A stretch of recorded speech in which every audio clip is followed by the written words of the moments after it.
once he gets me pictures and video, I'll know what it's gonna cost me to fix it up, and then I'll be able to give you a price. That sounds good. Welcome to this follow-up part 2 video where you get to look over my shoulder and watch me find a wholesale deal live. On this video, you'll see firsthand how I take a real live deal and break it down to determine the buy price. Only here will you see wholesaling and flipping houses come to life, coming up.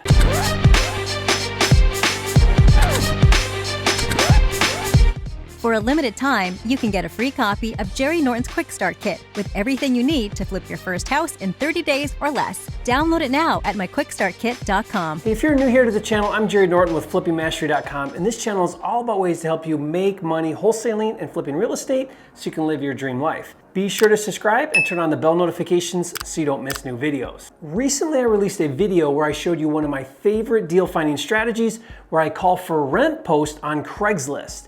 On that video, I got on the phone and I talked to 2 buy and hold investors that resulted in 3 deals to go after. And you got to see me do it live. Now, if you missed that video, I'll put a link in the description box below and you can watch it later.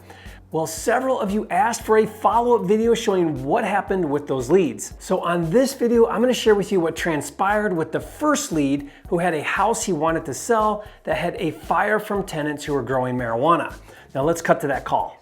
I have another one in Southfield that I had a tenant in there, and they grew marijuana in there without my permission, so they kind of burned half of the house down. Oh, so really? That one is, I want to sell that one. I don't want to fix it or rent it because I don't want to spend the money and fix it again. That house is worth, it's worth like $230, $240. Well, what are you asking for it? If I can get like $60,000 for it, I'll walk away because. So what do we know so far, and what are the next steps with converting this lead into a deal? Well, we have an address. We know that there was a fire, but we don't know how extensive because we haven't seen it yet, and we don't have any pictures. And we know he's asking $60,000 for the house. Now keep in mind, this house is in Michigan, and I'm sitting here in my office in Arizona, so everything we're doing is remote or virtual. Now, since he told me he wanted $60,000, I have a baseline to go off of. So the question I need to answer is, can I pay $60,000 for this deal? Is $60,000 a good price that I can wholesale for a profit or fix and flip for a profit? Since he gave his price first, it's up to me to find out if the price works or counter with a lower offer. Now, if he didn't give me a price and if I had no idea what he wants for it, which is common, I would still need to figure out what the right buy price is, but without any idea what the seller wants for it, I would be making the first offer. Now, in order to know if $60,000 is a good deal and really what the right price is, I first have to figure out what a local fix and flipper would pay for this house. And once I know that number, if I'm going to wholesale it, I would have to subtract my wholesale fee to get to the bottom line number I can pay for the house. So I'm gonna use the industry standard fix and flip formula of ARV times 70% minus repairs equals buy price. If you're unfamiliar with that formula, I have a video where I break it down in detail. I'll put a link to that video in the description below. And to help me with the formula, I'm gonna use my deal analyzer tool inside my wholesaling and house flipping deal management system called FLIPSTER. With this tool, I just need to input a few figures and it will do all of the calculations for me. There are 2 numbers that we need to figure out. They're the 2 variables we must know in order to calculate the house flipping formula, and they are 1, the after repair value or ARV, and 2, the cost of repairs. Now, once I know those 2 numbers, I can run the formula in the deal analyzer and calculate my buy price. So let's start with ARV. The first thing we need to know is what the house will sell for, assuming it's fixed up. So we need to look at recent similar comps in the area. Let me quickly show you my 5-step process to do that. Step 1 is to go to redfin.com and put in the address of the subject property. Step 2 is scroll down to the bottom and click on the zip code right here. Now it opens up a screen where it shows a map on the left and details on the right. Step 3 is to zoom in on the neighborhood where the subject property is located. Let's draw a box around the area that we want to focus on. Step 4 is to change the filters to exclude comps that are not relevant.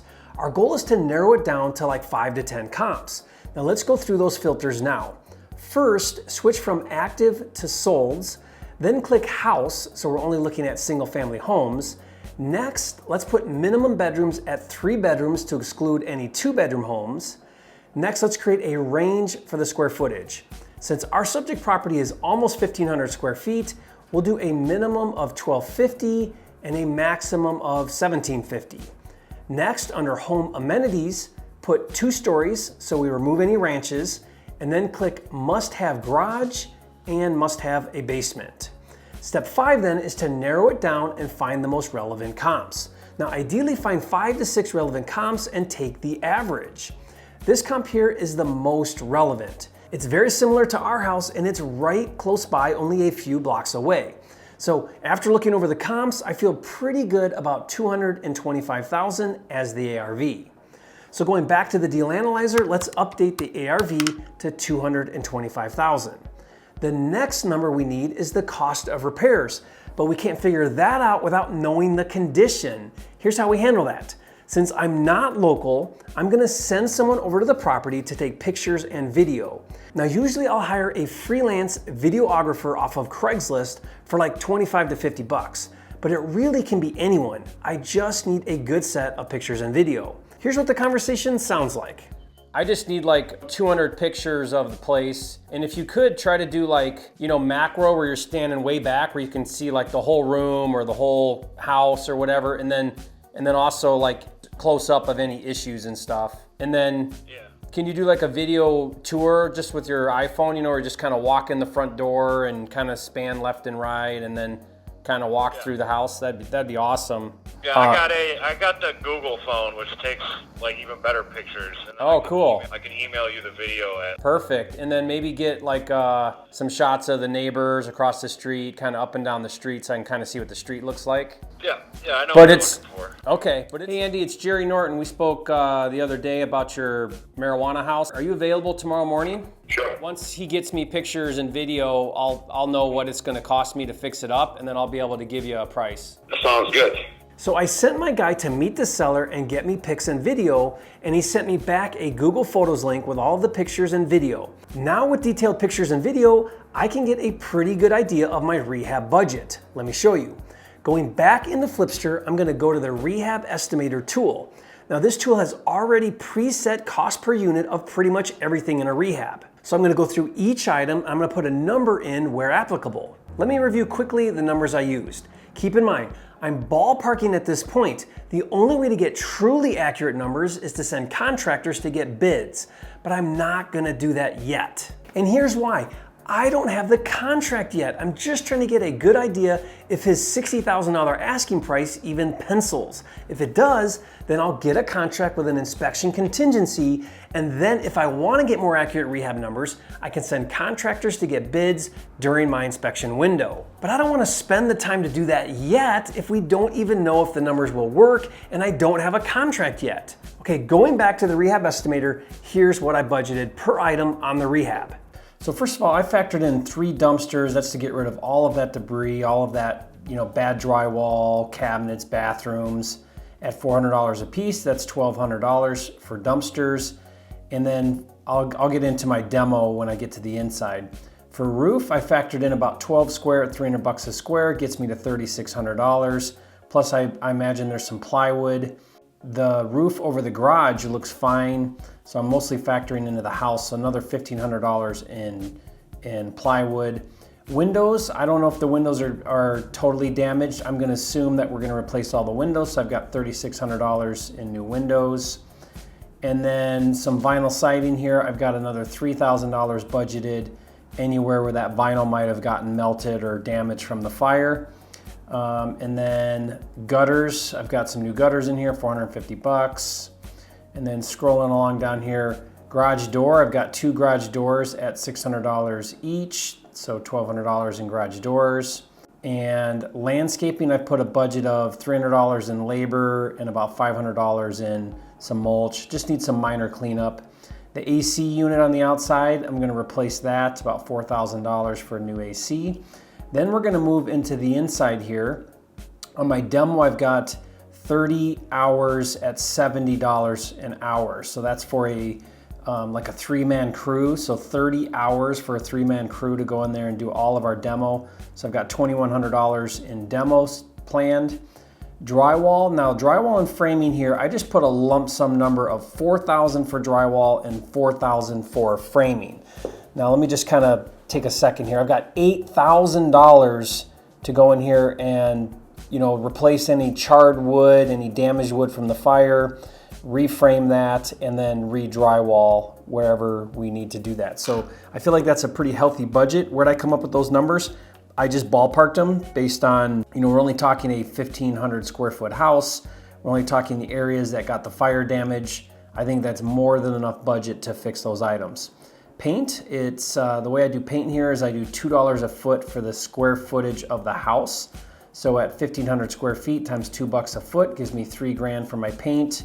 The basement I painted at $1. At this point I'm gonna just clean it all out, paint the walls, paint the floor, make it look really nice. Another $1,500 for the basement. Plumbing, I do the same thing, $1,500 for new PEX lines, so about $3,000 in plumbing lines. I'm assuming a water heater, $750, and I've got another $1,000 in just miscellaneous plumbing, probably some fixtures and stuff. Electrical, now electrical, I'm just assuming everything, so I've got a new breaker box, I've got a new service panel, and then what I've got here is based on 1,500 square feet at $1.75. That gives me a budget of $26.25 for smoke detectors, plug switches, and lights. And then I just went ahead and budgeted $2,000 for any kind of wiring because of the fire. I'm assuming that we're gonna have to replace some wiring. The furnace, I've got a new furnace. I've got any kind of chimney liner, vents, any of that type of stuff, $1,500. Ducting, if there's any damaged ducting, another $1,500.